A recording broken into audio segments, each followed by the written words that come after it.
Today we're going to be looking back at Urza's Legacy, one of the sets of the Urza's block, and we're going to see how well those cards have aged today. We're going to look at Second Chance, a 3-mana enchantment. During your upkeep, if you have 5 or less life, sacrifice Second Chance, and you get an extra turn after this one. You know what? In my opinion, this is a bit of a flavor fail. It sort of makes it sound like you're about to die or you died, and you get another life, but that's actually not true. Oh, it's like if you have 5 or less life, sacrifice, you get an extra turn. It's more like giving you insurance when you're about to die, something to that effect. You'd be getting a second chance if your life total went to 0 and you go back to 1. I think this is sort of a gimmicky card. It was a gimmicky card back then, and it's a gimmicky card today. You don't really want your life total so low. Just take an extra turn with something like Time Warp or so on. Okay, next up, let's take a look at Evan's card, Mother of Runes. Did that come from Urza's Legacy? Is that the origin story of the Mother? The Mother of all... Oh, it is. That's a white 1/1 creature. Tap, target creature you control gains protection from a color of your choice until end of turn. And I can somewhat confidently say that this card has aged very well.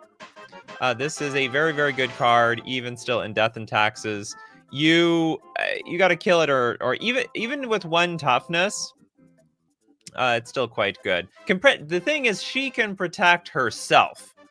So, I mean, even if you have Bowmaster, you gotta Bowmaster her instantaneously. Otherwise, she's gonna protect herself from Bowmasters in the future, and also protect the rest of the board from whatever nonsense you're trying to do over here. So, Mother of Runes actually is one of the best 1-drops ever of all time.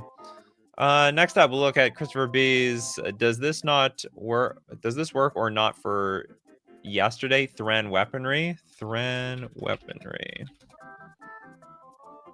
I don't even know what did we do yesterday. Okay, this is a 4-mana artifact. Echo. You may choose not to untap Thran Weaponry during your untap phase.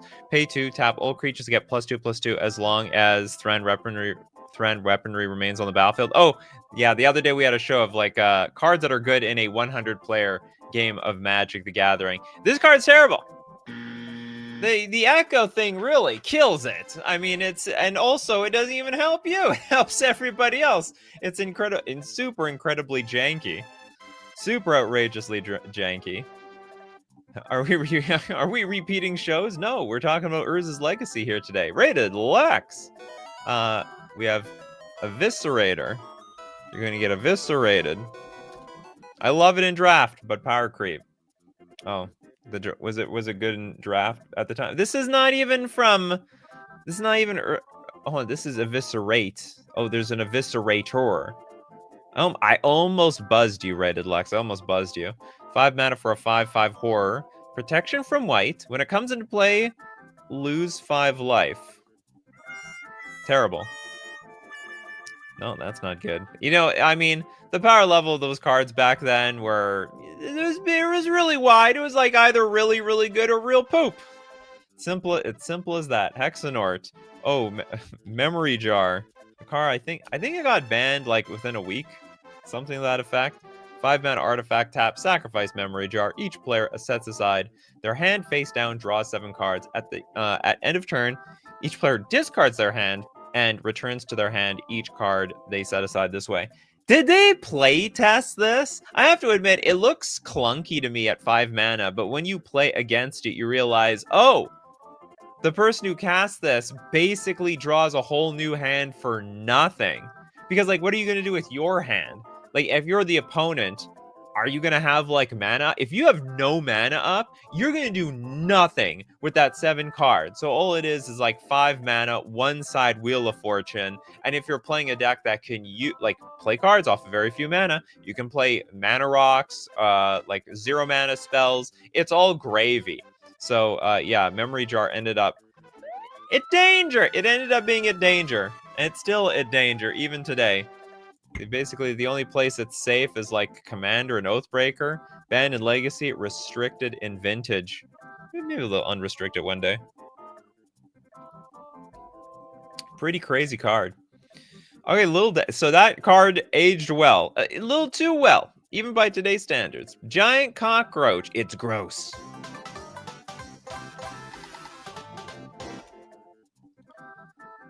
Does anyone have problems with cockroaches where you live? Okay, it's a 4-mana 4/2. That's it. That's all that we see over here. I think even by today's drafting standard, this is not even good. It's literally a 4-mana 4-power creature. These days, like 4 mana will get you a 4/4 at the very least. But it's a giant cockroach.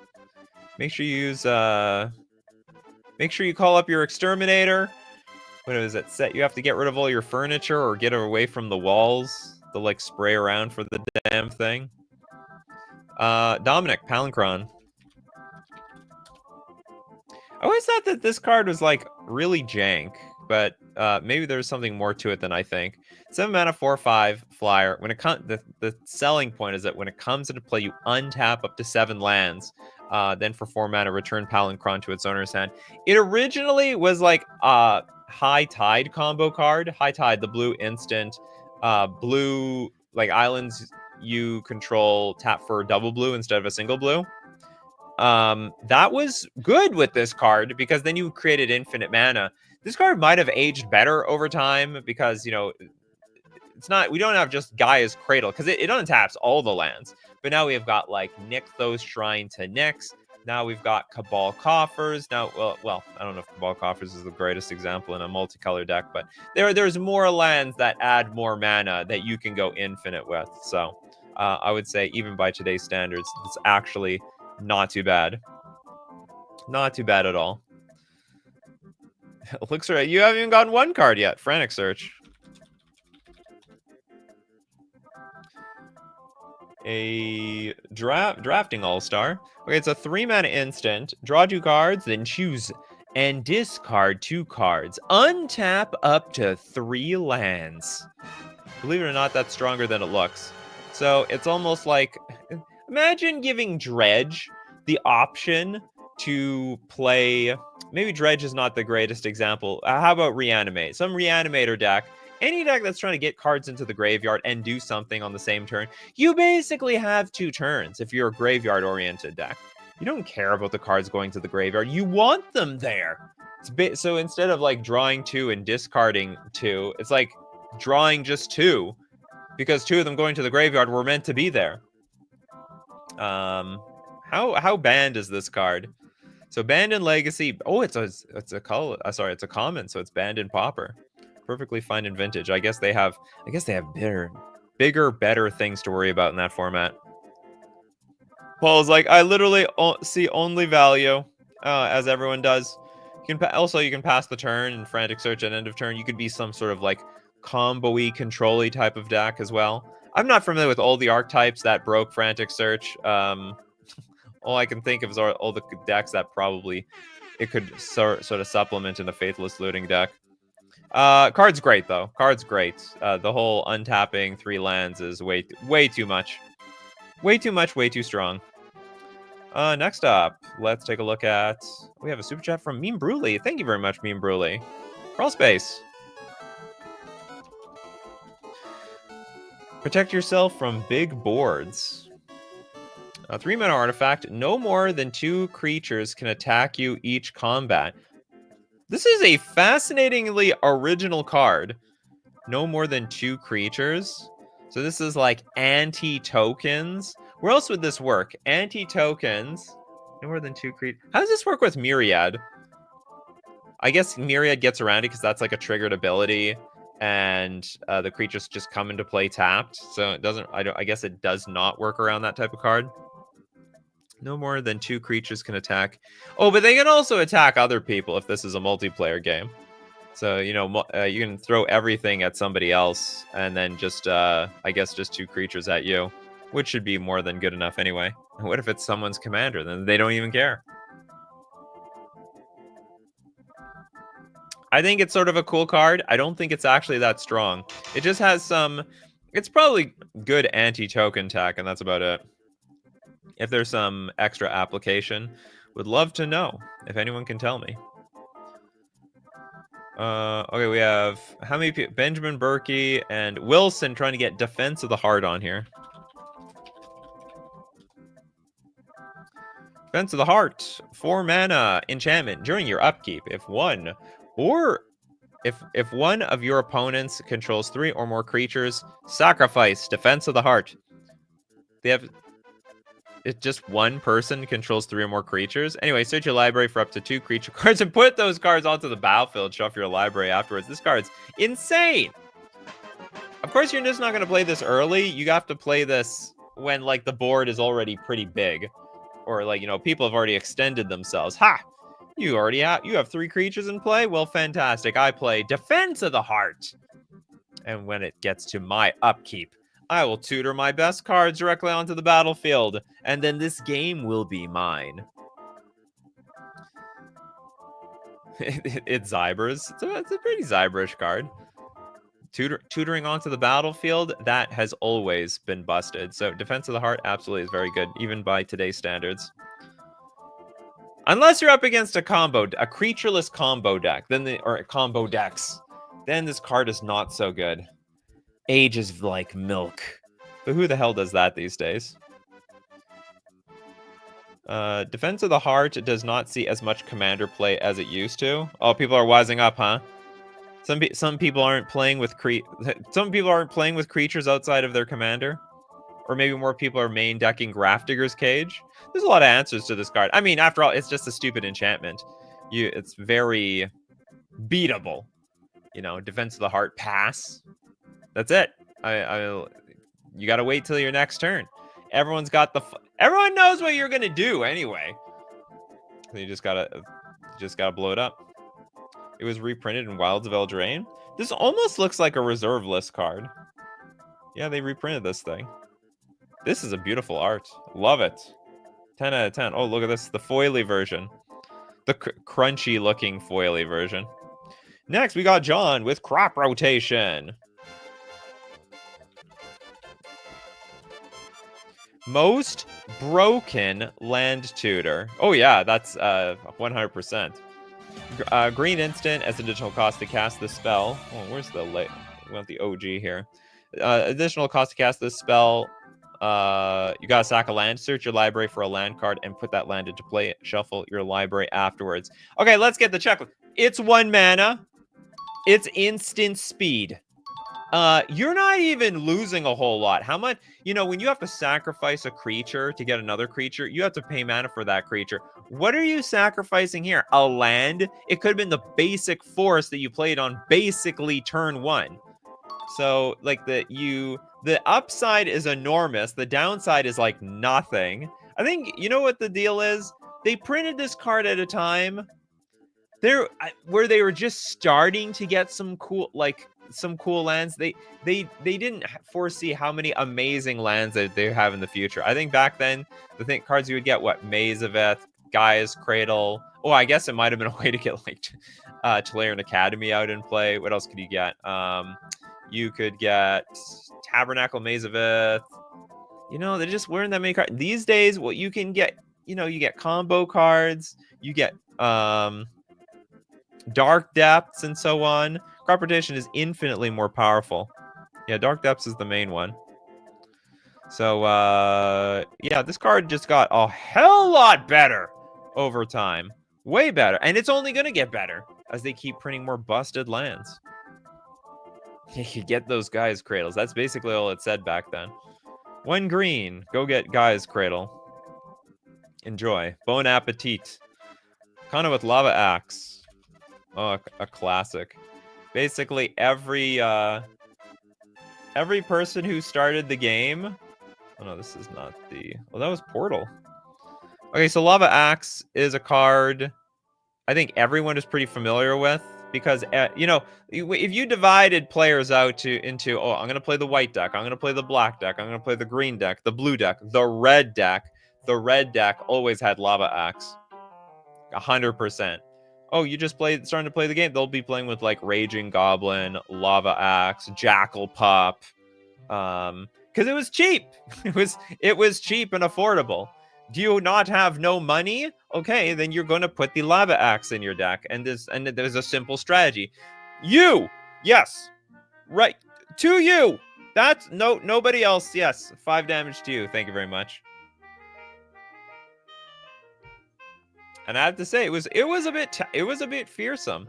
It was a bit terrifying when your red opponent isn't playing cards, and then they suddenly hit their 4th mountain, and they're still not playing cards, and then they hit the 5th. Very, very, very terrifying. Next super chat we got from Steve Cooper, Defense Grid, and a donation. We need defense. Came from that old border just hit so differently. 2-mana artifact. During each player's turn, spells played by another player cost an additional 3 mana. This actually is a super banger. This still sees super competitive play, modern, legacy. I'm not sure about vintage. To tax, it's a combo card. It's a way of setting up your combo. Turn 2, you play Defense Grid, and all of a sudden your opponent who is trying to interact with your combo, either with removal spells, Graveyard Hate, targeted Graveyard, actually, instant speed Graveyard Hate, or anything like that. It's all shut off. Counterspell players hate this card. Shuts off all their counterspells. 2 mana is so cheap, and that's how it should be. It's also so perfectly designed, because the combo decks, they're not allowed to combo off on turn 2, because they're going to waste their turn 2 playing this. So the earliest they're going to combo off is probably turn 3. Imagine they made this at 1 mana. It'd probably be broken. It'd probably be a problem. Probably. It'd be a problem for everybody. The combo decks would be just completely rain hell on everyone on the face of the earth. Okay, next up, we're going to give a super chat, thanks to Steve Cooper, to Crowcore Games. Bloated Toad is bad, but there are not a lot of playable frogs, so if done well, like with Auraflux, it's weird. So we have a 3-mana 2/2. It's got protection from blue, and it's got cycling. Oh, it's terrible. What are you going to do with protection from blue? Like, attack through a Morphling at the time? I don't understand what the point of this thing is. Protection from blue is weird, now that I think about it. Because it's like one of the worst protections. Like, blue's cards don't destroy very much. At worst, they'll bounce. They don't have that many creatures. And it's a 3-mana 2/2 at the same time. Frog! It is a frog. It's been errated that way. See? Creature frog. It'd be bouncing around. But why protection from blue? Is protection from the water or something? Okay. Yeah, so anyway, it's a bloated toad. Does not age well. Borderline useless by today. Okay, next up, let's look at Alan's Wheel of Torture. I'd like to buy a bowel? A bowel or a vowel? Okay, it's a 3-mana artifact. During each of your opponent's upkeeps, Wheel of Torture deals 1 damage to that player for each card fewer than 3 in their hand. Okay, I think it was vowel. Because vowel and bowel are 2 different things. I will say I might have a bowel movement for this card. It's like, what is it? An expensive rack? Deals 1 damage to that player for each card fewer than 3. Yeah, so it's a 3-mana rack. Strictly worse, the rack. Why would anyone play this over the rack? And I think there's another card very similar to the rack. The flavor text says bowel. What the hell? I'd like to buy a bowel. I guess it's some sort of joke by Urza? Is that his tower over there? I didn't know Urza was so evil. This is like some sort of weird James Bond stretching the body to death contraption. Or something like that. Yeah, okay, Magic, LOL. Yeah, I agree. This art is identical to a Yu-Gi-Oh card, is it? They're just ripping them. Someone ripped somebody off. I guess it was Yu-Gi-Oh, because I think this card came out a long time ago. Or maybe around the same point. Urza is always morally gray. That's how we love Urza, don't we? Min Koa with a Grim Monolith. Getting some good cards on here. Oh, has anyone ever heard of this card? 2 mana, does not untap during your untap step. Do you know what that means? You should tap it more often. You need more cards out there that tap things. Tap Add 3 colorless mana to your mana pool. Place ability as a mana source. Pay 4. Untap the Grim Monolith. Yeah, just use ice on this thing. There's so many ways to counter the Grim Monolith. I was up against a Grim Monolith the other day. I just used Mirror Rejury's tap ability to tap down the Grim Monolith. It's basically useless. That's the key to beating these artifacts. You also have to hope that they're not using the mana for anything. Anyway, the card's still great today. Absolute banger card. It's sort of fair, actually, in the formats that it's played, because it costs... That 2 mana costs a lot. And also, there is that downside of it not untapping. So, like, you gotta sort of have to make the best of it when you have it, or you're screwed. Isn't Grim Monolith the tower in the background of the Wheel of Torture? Is it? They don't look the same. This looks like Urza's tower to me. But then again, Urza's tower sort of looks small. Oops. Are these the same? I don't know. And what is this, smokestack? Yeah, the Grim Monolith art goes hard. Shout out to Chippy. Okay, so Beanpot with Rancor. This is a card that's like come in and out of playability in competitive Magic. Wonder, they should try to reprint into Standard. Green enchantment, and it gets +2/+0 and trample. When it's put into a graveyard from play, return Rancor to its owner's hand. So the deal is, if you can successfully get this on a creature, and the creature dies, your Rancor hits the graveyard, and then your Rancor goes back to your hand, so you get it for forever. That's the idea, on paper. Now, there's some downsides. The first downside is you got to put this on your creature, and it needs to successfully resolve. If it doesn't do that, well, you don't get to keep your Rancor.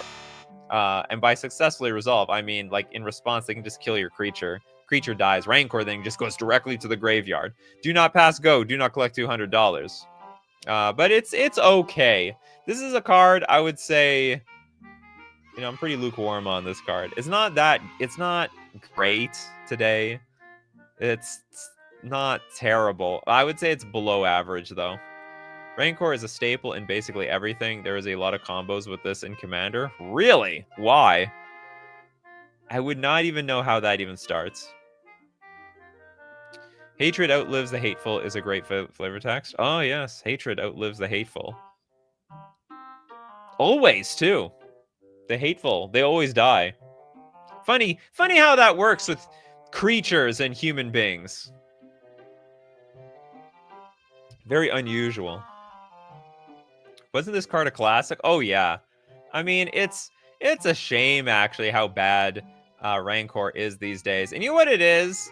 It's just the removal is so good today that Rancor is basically useless. The removal, as it gets better, like as the removal gets cheaper and cheaper, and we're basically down to like what, 1 mana, 0 mana removal. And like, you know, you take something like even Wrath the Skies, it will eat everything on the battlefield because it destroys each artifact, creature, and enchantment with mana value less than... Oh no, maybe that doesn't matter actually. When Rancor is put into a graveyard, okay, actually doesn't affect... I thought it, for some reason I thought Wrath the Skies exiled. I'm wrong. So, but it'll still wipe out everything. I guess you get to keep your Rancor, but you're not going to keep the rest of the creatures on the battlefield. Anyway, there's just so much cheap removal. It's hard to get a Rancor. Squeeze that Rancor in there. Slip it by. Never happens.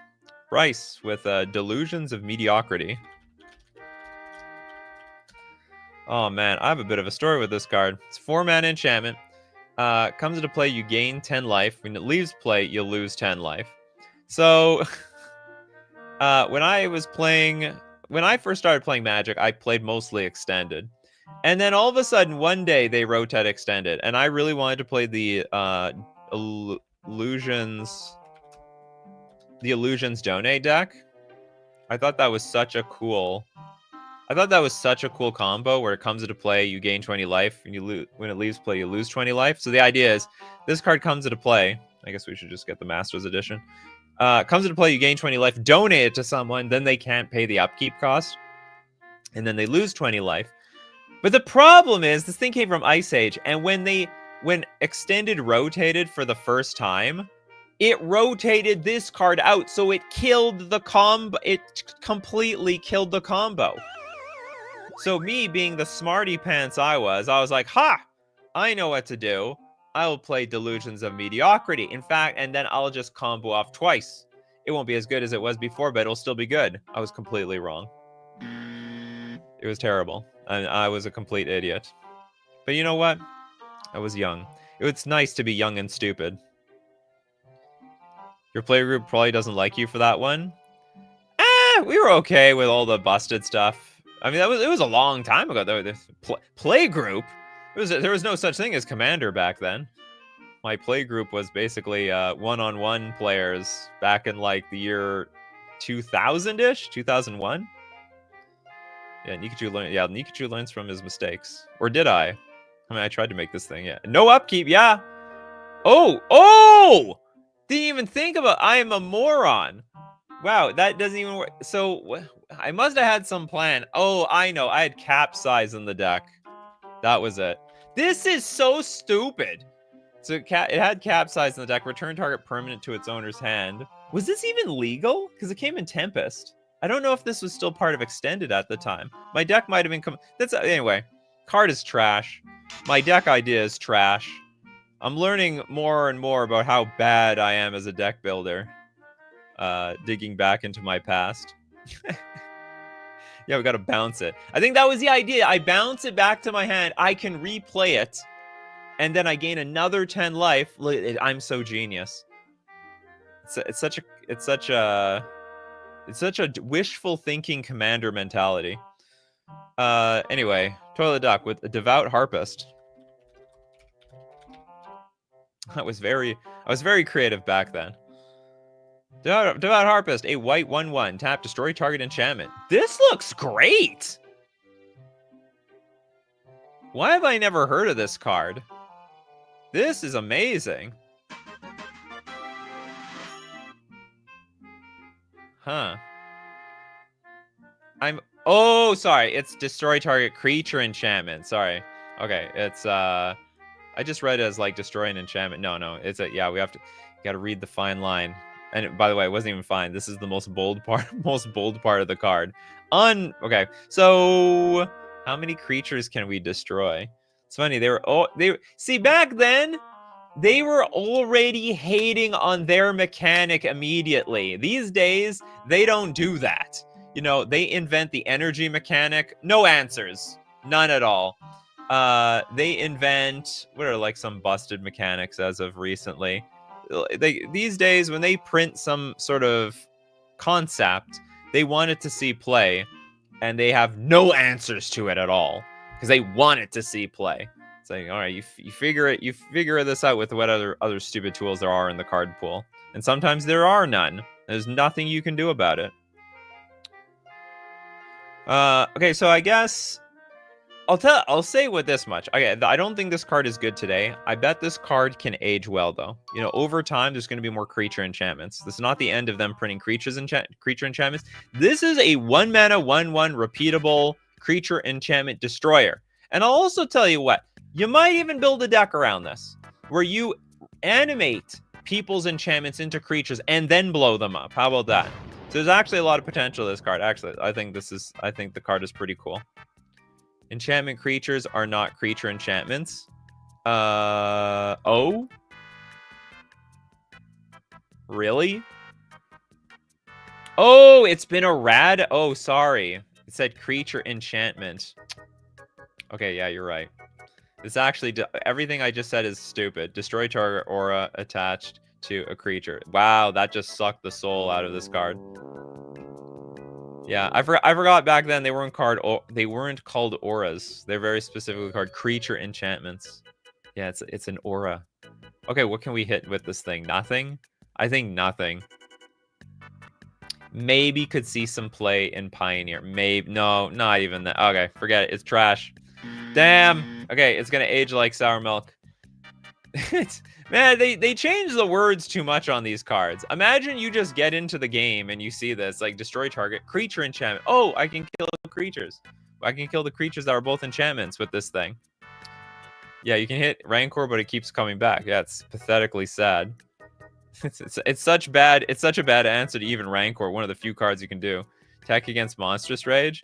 Oh yeah, you can hit the +1/+1 roll token. just hit the roll over and over again. That's bad value.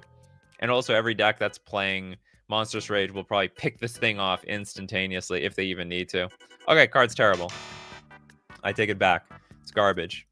All right, we're gonna look at more cards from the Urza's Legacy era, but we gotta thank our sponsor today, FusionGamingOnline.com, where you can pre-order your Final Fantasy cards. You can also get your Dragon cards from Tarkir Dragonstorm and your vehicles from Ether Drift. Not to mention your wonderful Devout Harpist from Urza's Legacy if you wanted to blow up Rancor repeatedly. And also don't forget the deal of the week this week, 20% off all sleeves at FusionGamingOnline.com. And if that deal isn't good enough for you, use coupon code Nikachu at checkout for 5% off all your purchases. 5% more. It's a great deal and supports the channel. We're also going to thank Mana Traders, the premier place to rent Magic cards for Magic Online, using Mana Traders to play all sets, all formats, anytime you want. You can support the channel using my Mana Traders link in the description below. Don't forget to use coupon code Nikachu_ZAX for 40% cash back on your 3rd month subscription. Okay, back to the insanity that is Urza's Legacy. We have a super chat. Quicksilver, Amulet, and a don't. Thank you so much, Steve Cooper.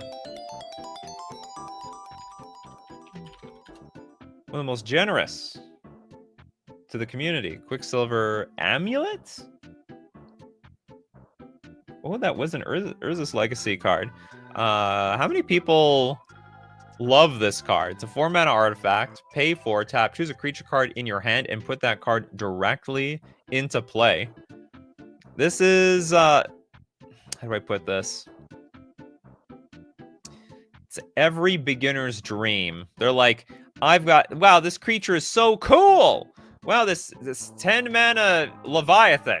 Let's get a Leviathan on this. Leviathan. I don't even think this is like one. What were like the better cards that people like cheated in play? This was not one of them.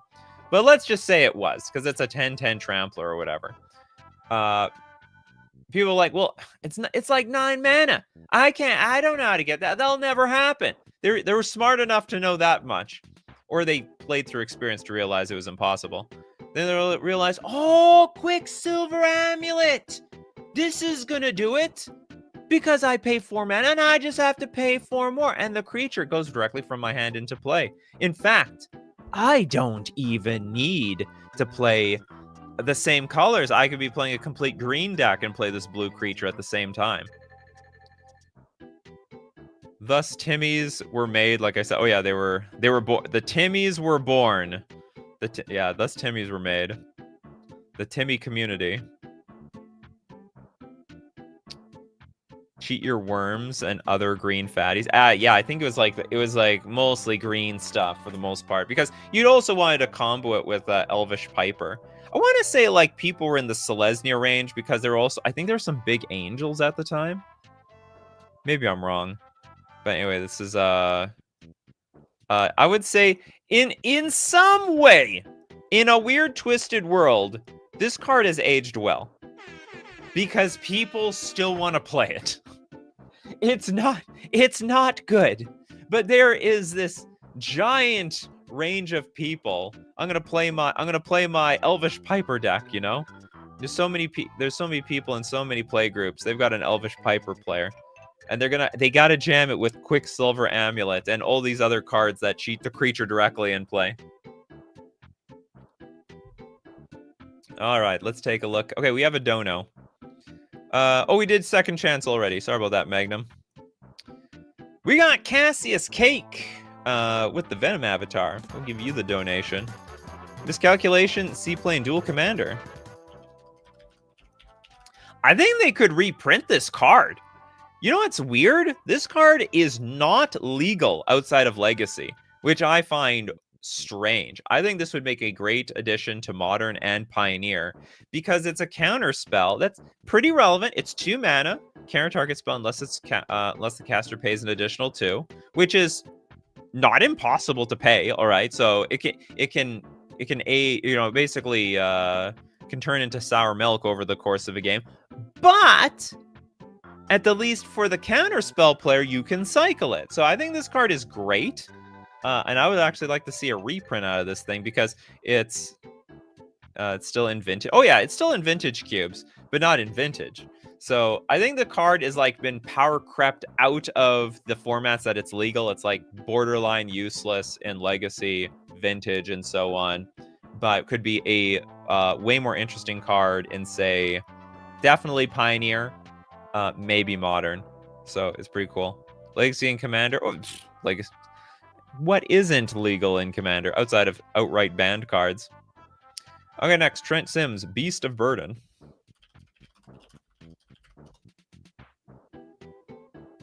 Why did the sponge cross the road walking? I guess we'll look at it. Beast of Burden, 6 mana, star. Its power and toughness are each equal to the total number of creatures in play. This is awful. So my problem with the cards like this is it's basically a vanilla creature. Also, it's a very expensive vanilla creature. Also, this is not a very flattering picture of Karn. Like, you know, if you're trying to make a good Instagram photo, you don't want to take it from below. You want to take it from above. You need that higher up angle, because that's where the photos look good. If you're doing it the opposite way around, you end up sort of looking like a pig, or you end up looking well, anyway, I guess you look menacing in some ways too. You know, this is also a menacing angle if he's going for that. But I think Karn has a soft spot. I think Karn's a very nice guy. Probably wants to look good for Instagram. Double chin Karn. Maybe. It's hard to tell. Karn censored via holding a chest. Oh yeah, censoring himself. This Karn has no clothes! Karn was born into this world naked. And actually he's pretty proud of it for the most part. It's not Karn. Really? If it is meant to be nothing but a machine, Karn finally asked Yora, why did Urza build it to be like me? Oh! It's an imposter! It's a fake. It's a counterfeit. It's Temu Karn. It's Karn from Temu. Or Amazon Basics. I don't know. Pick your choice. Anyway, card's terrible. I don't even know if it was good back then. Next up, let's take a look at... oh, wait a minute. What was the card that was about the thing? Oh, I can't find it. Okay, I'm just going to take someone from something recently. We did Memory Jar. Deep Seek Karn? Yeah, maybe. In some weird world. It's Deep Seek. It's the AI version of Karn. AI modeled. Let's get Corbinix No Mercy.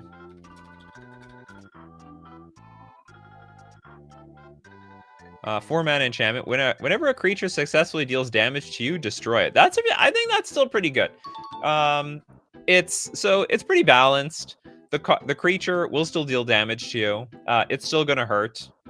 You're still gonna bleed.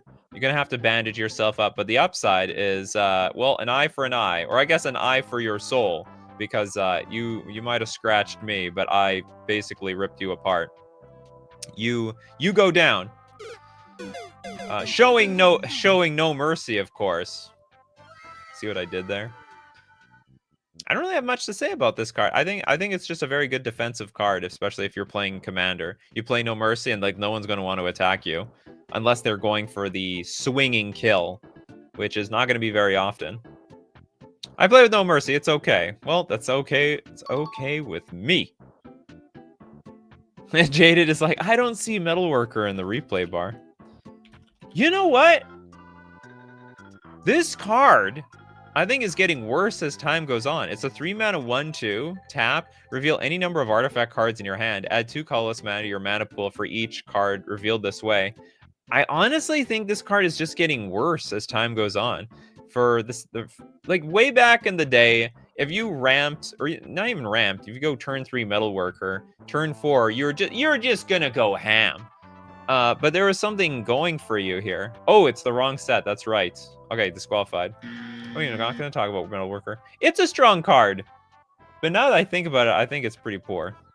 Okay, let's get back on track with Gillum, Thran Lens. Okay, it's a 2-mana artifact. All permanents are colorless. Ooh. How does this help? And what happens if a painter servant is in play? Does that like override? Is it a timestamp thing?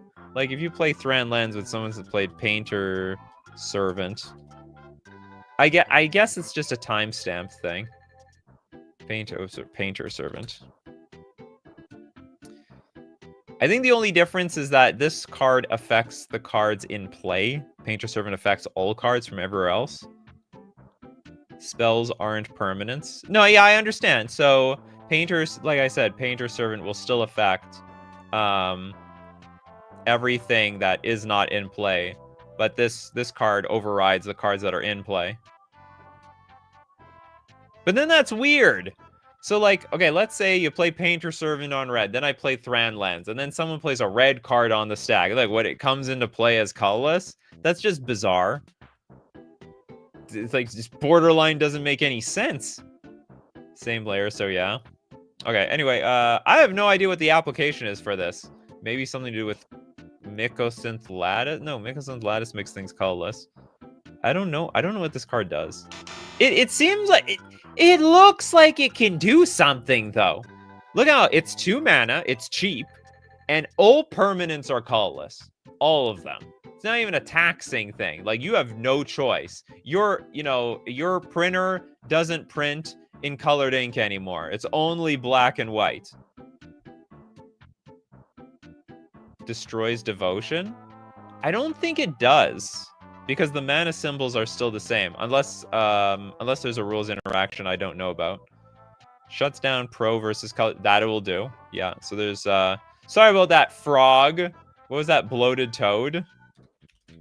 Oh no, the bloated toad. Oh no! Once had protection from blue, and now it's screwed by the Thran Lens. Completely screwed. I mean, I could be anti-Ugin tech. So, oh yeah. Oh, that's great. Yeah, Ugin the Spirit Dragon. Ugin the Spirit.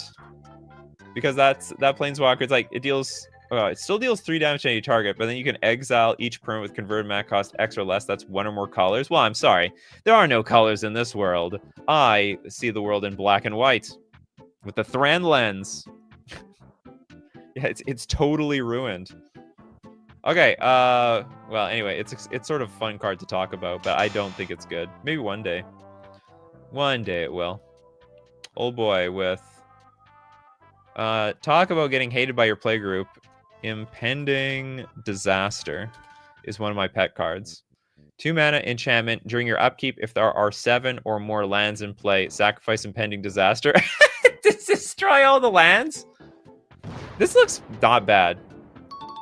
I don't know if it'll play out the way I think it's going to play out, but there are 7 or more lands. Just make sure that you have, like, 1 land. You haven't invested any lands onto the battlefield. Let everyone else fight over this. I guess the problem with this card is people can just not put the lands in play, and they can just destroy this thing when the time is ready. Did we do Treetop Village on rank? We did Rancor, but we didn't do Treetop Village.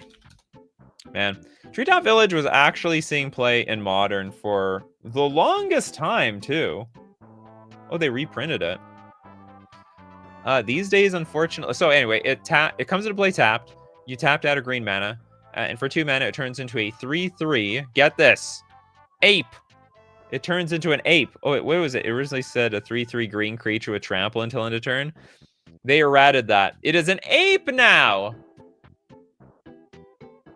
Do I have my monkey sound effect yet? I have no monkey sound effect. I can't believe it. So anyway, it turns into an ape. Not that that is strategically relevant, hardly ever. Unless your name is Damn Draws. But anyway, the coming into play tap sucks now. It's just not that good. Competitive play just has wiped all these cards off the face of the earth. It used to be slow enough that you could play cards like Treetop Village, even in the competitive formats. So, like, probably you know what format it could still see play? Maybe Pioneer, but it's not legal there. Probably could see really good play in Standard as well, but again, well, maybe not. Standard right now is just blazing, super blazing fast. They're just off to the races immediately. Oh, you put a tapped land in play on turn 1? Wow, you chump. Here, take 13 to the face. Okay, so anyway, I would say Treetop Village has aged poorly, and I think it's only going to get worse unless they print it in the weaker formats. Let's go. Argent wants to get Cloud of Fairies. What does this card do? I think it's banned in Pauper for some reason.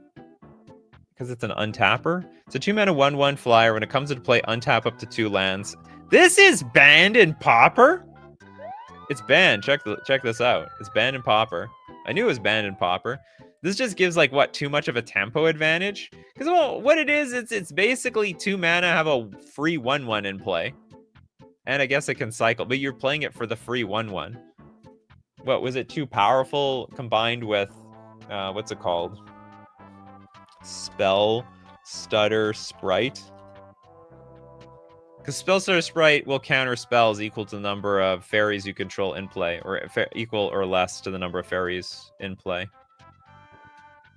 Oh, was it an anti, like, was it a storm card in Pauper at the time? That doesn't make a whole lot of sense to me.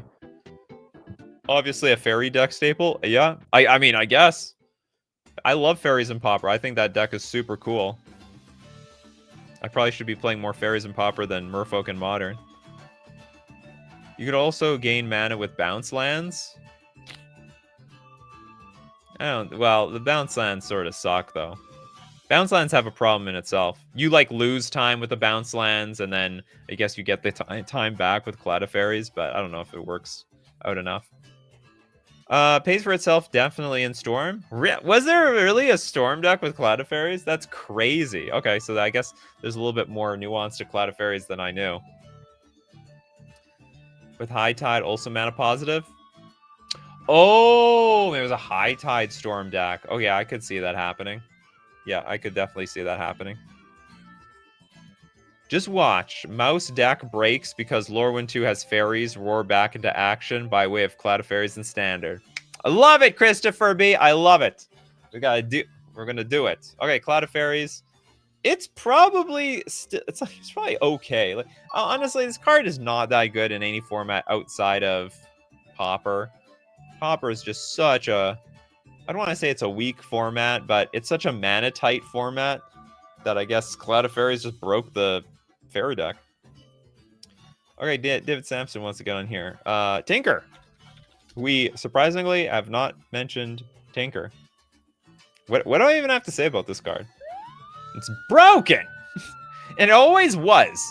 A 3-mana sorcery. At the time you play Tinker, sack an artifact, search your library for an artifact card, put it into play, shuffle your library afterwards. This is one of the most banned cards in the game. If only it was printed today, maybe it could be even more banned. It makes me wonder what's the most banned cards in Magic the Gathering. This is banned in 3 formats, restricted in 1. And when you're restricted in Vintage, I mean, you might as well be banned at that point. But even then, like, there's quite a bit of debate about, like, what's the best Tinker thing to go get. I think, like, more or less the consensus is to get a Bolas's Citadel, but that doesn't actually win the game. Bolas's Citadel. Like, I think this is the best thing you can get today because it gets you a lot of value. And if you're playing with, if you're playing a Tinker deck, ideally, like, most of the cards you look at the top of your deck are going to be really cheap and easy to play with your life total. Because yeah, like Blightsteel, like getting a creature with this card, it's garbage. See, Bryce says Blightsteel is a good option, but like, is it? Like, there's so much removal these days. Tinker, put a big creature in play. Oh, by the time you rotate, it's been like bounced or shuffled into your deck or exile or no. Does it have hexproof? I don't think so.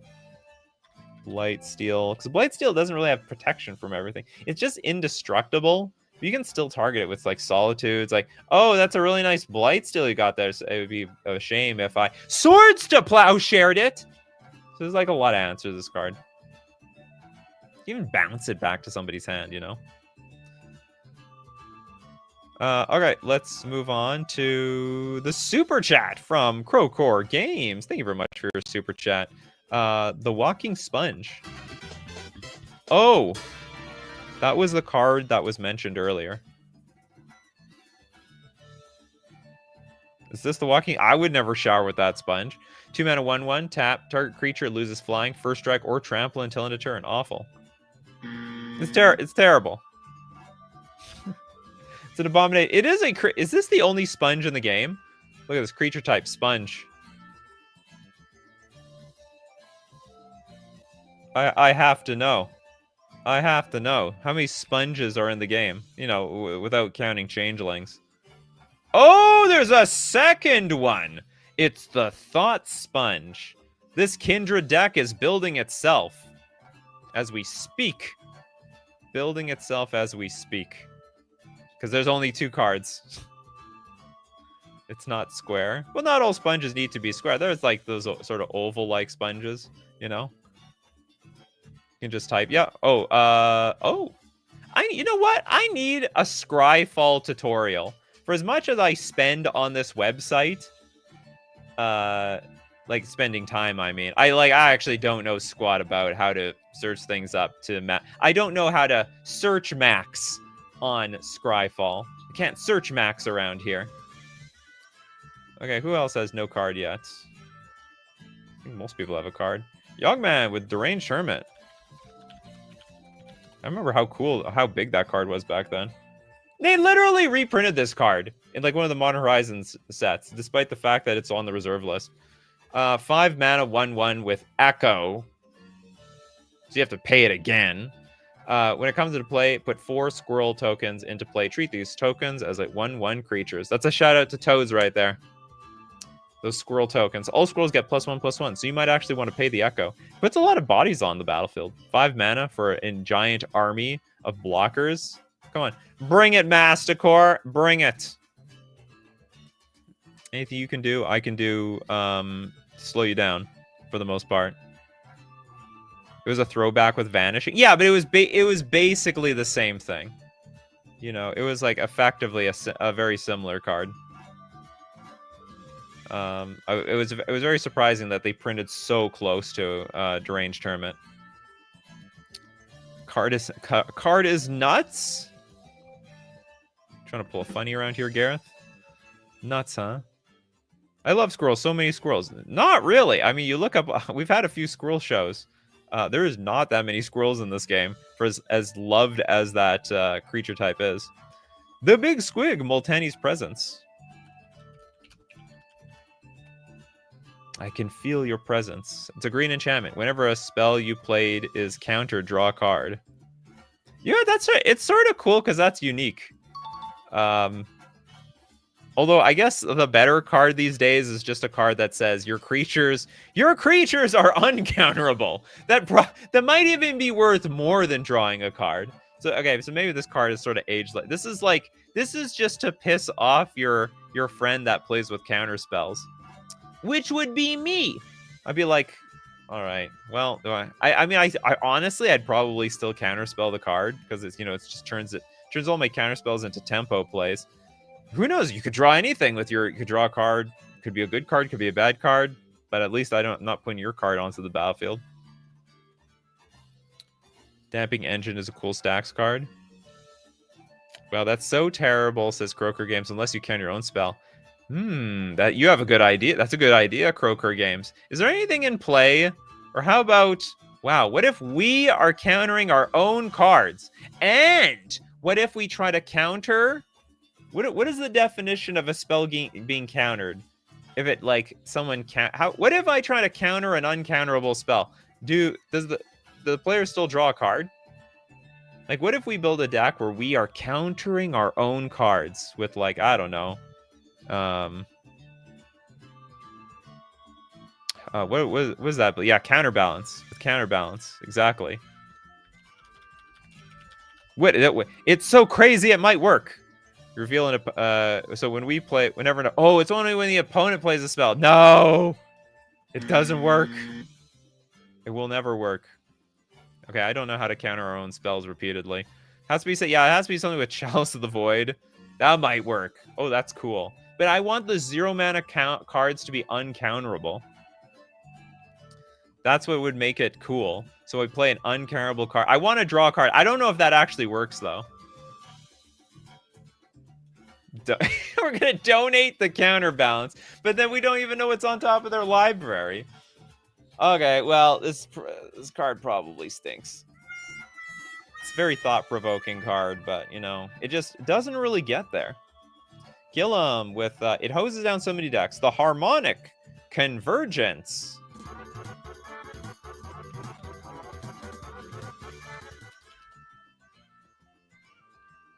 It is a 3-mana instant. Return all enchantments to top of its owner on top of its owner's libraries.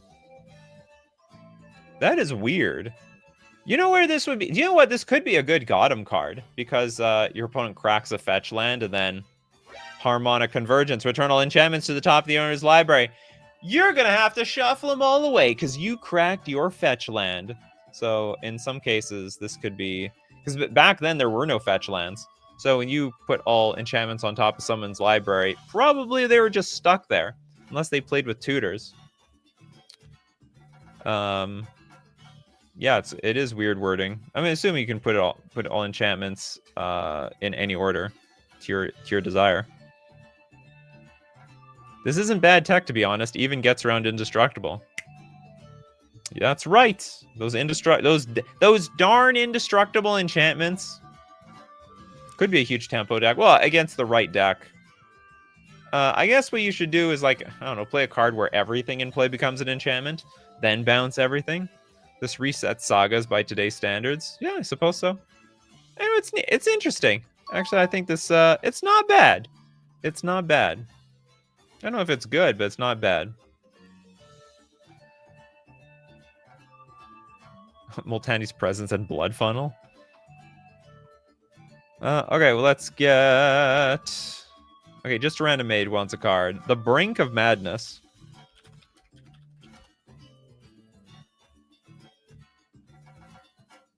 I have never seen this card before. I have never heard of this card before. I have never seen this art before. I'm assuming it's got to be stone cold crap. It's a 4-mana enchantment. During your upkeep, if you have no cards in hand, you can sacrifice this card and target opponent discards their hand. You know what? Honestly, it's better than I thought it was. So if you can race to the bottom and get rid of all your cards, then maybe you can dump somebody's hand. This is a terrible top deck, though. And you have to have no cards in hand, though. It can't be good. Maybe it's fine for Devotion. Oh, it's during your upkeep. Oh, it's so slow. It's, yeah, 2 with nothing. It's so slow. What if someone bounces something to your hand at your upkeep? Or, I don't know, at the end of somebody's turn? Really stinky in Commander? Yeah, it gets even worse in a multiplayer game. Yeah, it is terrible. Yeah, they should rename it 2 with nothing. Here's one. Here's the other person right there. It's just 2 people staring at each other with nothing. Okay, Argentina, once again. The Gitu Slinger was not strong enough, so they printed Flametongue Kavu. Oh, really? This was the OG? The OG Flametongue Kavu, 3-mana 2/2 with Echo. When it comes into play, it deals 2 damage to target creature or player. Yeah, that's not too bad. Yeah, the whole thing is Echo sucks. Like, who wants to pay, like, twice for the same card? Although this is... I want to say this is sort of fair. Because you deal 2... You probably kill something, and then if you want, this thing can die. Or you have the option to pay 3 mana and it sticks around. But 2/2 creature just doesn't get there these days. Yeah, so they made Flametongue Kavu. It's way better. Card actually saw play. At the time. Why is this not in Modern? They like... This card could be in Modern. It's not too strong for Modern. Wild. Okay, we got another super chat from Crowcore Games. The Aura Flux.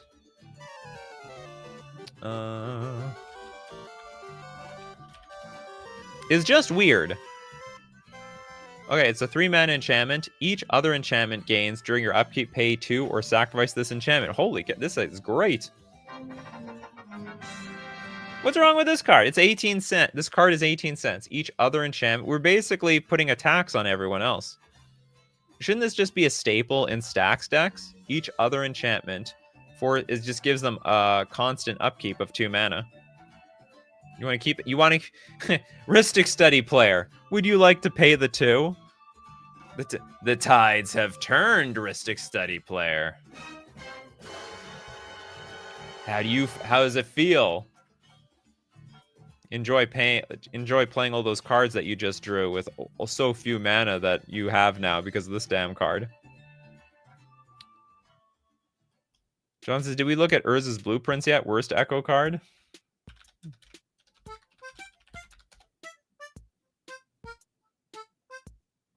Oh yeah, 6 mana. Draw a card. You'll draw 2 cards out of it though. So it's basically you're paying 3 mana for 1 card. If you don't want to keep it around. From concept to paper to reality. To the garbage can. To the trash heap. To the junkyard. To a dumpster diver. To someone's garage. To and then I guess that's where it dies. Everything dies in somebody's garage. To a garage sale. To an estate sale. And then to the Urank, yeah. The life of Urza's blueprints. Tobias. Mother of Runes or Crawl Space? We did Mother of Runes. We'll do Crawl Space. You know what? Going back to Urza's blueprints, the card looks like it's good. I don't know how to put it. Somehow the art in the Urza era, maybe because so many cards were broken, just gives this resonance that the cards are strong. Oh yeah, we did Memory Jar already. Okay, Crawl Space. Oh no, we did Crawl Space. Sorry about that. It was done. How about... Okay, let's get some no 2 cards yet. Damping Engine. That sounds like a good card. 4 mana artifact. A player who controls more permanents than any other player cannot play lands or artifact, creature, or enchantment spells. That player may sacrifice a permanent to ignore this effect until end of turn. Ooh. Oh. That does sound good. It sounds spicy. I don't know how that plays in practice. Especially since some people, they want to sacrifice cards. So they'll be like, oh, by all means, thank you very much. Sack Outlet Online. Steve Cooper says Archivist is the exact same, but a creature in the same set. What, a 6 mana creature? Oh wow, this is infinitely better. Oh yeah, I know this card. Yeah, it's just 4 mana to draw a card. I guess that's the discount you get when you play blue. The mono blue discount. We did Defense Grid. Tank Talk. Great card. Phenomenal card. I feel like we're missing some big cards in today's show, but I could be wrong. Who else wants a second card? Toilet Doc. Peace and Quiet.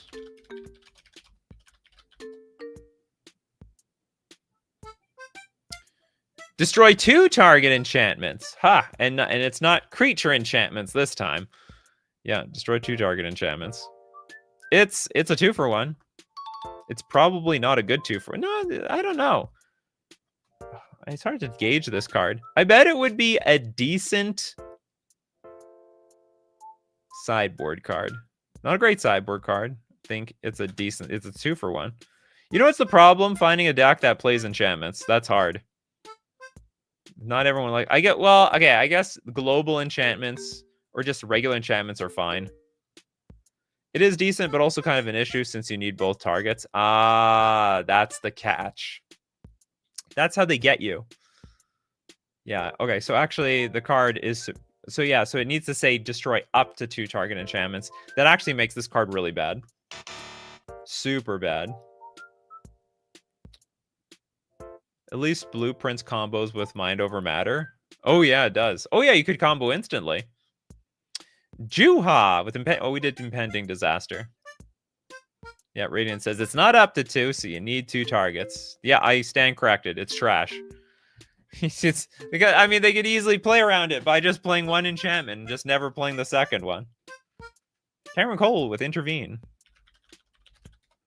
Did we do this one? Oh, we did not. A blue interrupt. Counter target spell that targets a creature. Very sad card. We have so many cards that protect creatures better than this by today's standards. Stares at the Final Fantasy Saga creatures. Well, yeah, all these these enchantments. World enchantment is kind of like old school Legends rule. You play a world enchantment, and the previous one does. Yeah, I didn't want to say world. I didn't mean to say world enchantment. I just meant like what? How do you call like just a regular enchantment? Just an enchantment. I want to say there's like a specific name for it, like an old school name for an enchantment, but like I don't know, and maybe it never existed. Oh, a snap from this set. Oh, snap! Oh, snap! This card's awesome. It's still good today. It's a 2-mana instant. Return target creature to its owner's hand, and you get to untap 2 lands. Free bounce spell. And free is a good price. Static enchantment? I don't know. Probably. Sorcerer's Artifact? Oh, is that a card?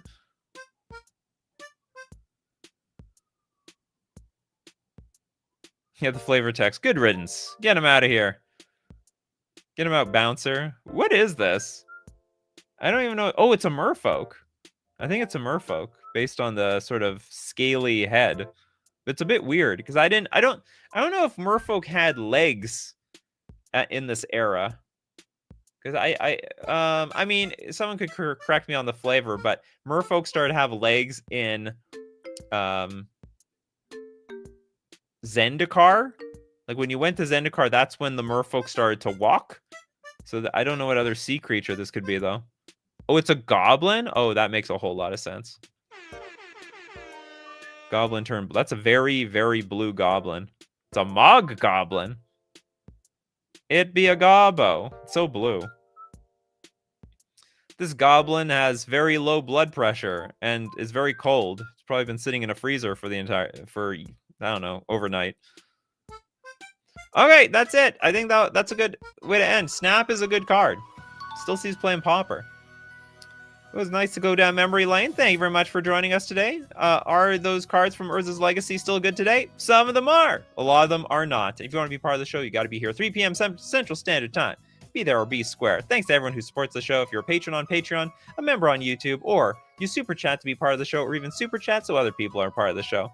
And of course, we got to thank the coffee crew for being here today. Thank you so much, everyone. People like Trent Sims, we have Old Boy, Christopher, this Corbinik, Crowcore Games, Steve Cooper, Argentina, Little Deadfly, The Big Squig, Steve Cooper, Benjamin Berkey, Jack Solaris, Kanta, Stanel, Cameron Cole, Jess, Christopher B is here too, Gareth Bain, a duck.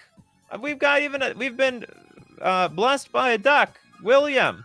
So as usual, my coffee crew, keep bringing those coffees, and we're going to keep brewing up the magic. Take care of yourselves, and I will see you at the next cup.